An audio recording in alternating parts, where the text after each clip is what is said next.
Hi everyone, it's Roger and Jeremy here from the What's on Disney Plus podcast. In this video, we're going to be talking all about 101 Dalmatians. Now, this is the live action version. So with Cruella set to hit our screens at the end of May, we kind of wanted to go back and check out this original movie because Glenn Close is actually kind of working behind the scenes on this upcoming Cruella kind of prequel to this movie. Now, I watched it this week, and it's kind of one of those really weird things of I watched it. I've seen this movie before, and I think I've seen it on like BBC when I've turned over the channels at Christmas, and I was like, I don't think I'd actually seen it all the way through in one sitting before. It's kind of one of those things. I've seen bits of it at the end multiple times, but I'm like, oh, so that's how they did it. Because I remember the whole like last half an hour, but didn't remember anything from the first half. And I watched it through, and I'm like, there's some things I really liked about this one, but then there's a lot of stuff I didn't really kind of enjoy too much. Glenn Close just seems absolutely bonkers in this. You know, she's just completely just over the top. And I'm going to be, I've never really kind of found with Glenn Close that I've been a huge fan of her movies. I know she's been in loads and been in some big ones, but she never kind of stood out to me in a lot of the movies that I like. And this one was like, okay, cool. I like what you did with it. She could seem to just go completely mental.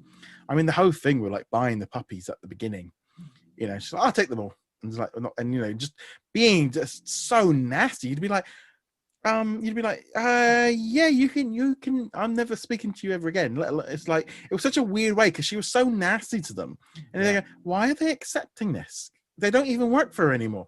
No, it didn't really make a lot of sense. No. There was other. I mean, Hugh Laurie. And also his psychic. I think was it Mark. I can't think of his last name. Mark, but he. I know it's yeah, from Harry Weasley Potter. from Harry Potter. Well, he's been in lots of other stuff because he's very well known over here. Just having a look. See who? Yes, they've gone on.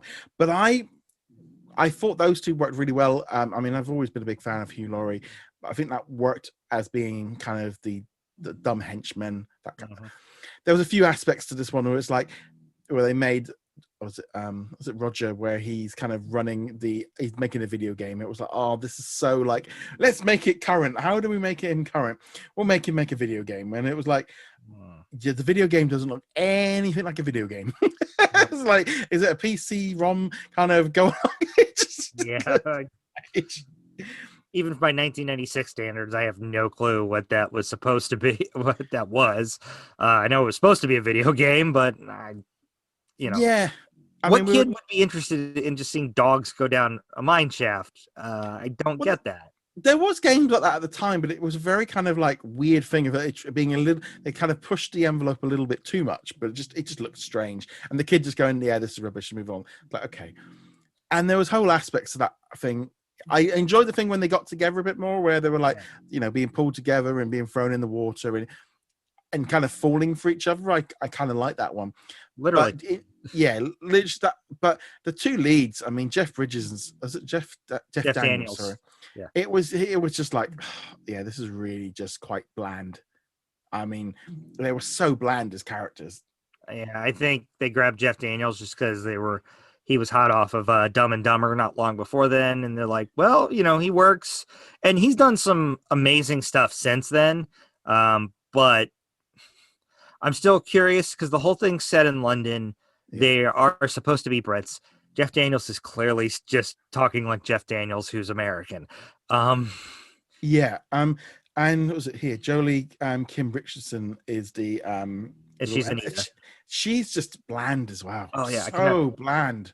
I mean, I literally was going, well, I've seen her from somewhere, but yeah, very not really. And also like the dogs as well. I never really I think because obviously they couldn't talk and they were just it never really pulled that in the cartoon. They were being much able to kind of pull in what the characters were thinking and what they were doing, and all the dogs just. I mean, I tell you what, my dog loved this movie. She was barking and watching the television, just staring at it. I think she definitely enjoyed it, especially when they're all like barking and stuff. And there was a lot of it I liked, but at the same time, I was going. I'm just thinking, right, so this was the start. This was so successful that this is what started the whole live action reboot thing. And that was like... kind of. Well, it was like 1996, but this one did so well that they did another one. But also, this was almost, I would say, one of the big ones that kind of started this movement of the maybe starting to look at what they could do with them. It is a strange little movie. I'd rather watch the original than watch this one. I'll be honest. I agree. It's kind of, it has sparked my idea of Cruella, but then I'm watching the trailer. Now it feels like no, this feels. I know they're trying to make her into like Harley Quinn kind of territory, but it's like this version of her just doesn't really. It doesn't feel like a prequel coming up. No, just make her bonkers from when she was a kid. Come on. And Emma Stone is a great actress, so I think she'll pull it off eventually, but I don't know about the direction on that. But we're not here to talk about Cruella. No, 101 Dalmatians 96. I saw this one in theaters, a group of friends, because we were at the mall and we're like, well, let's go to a movie.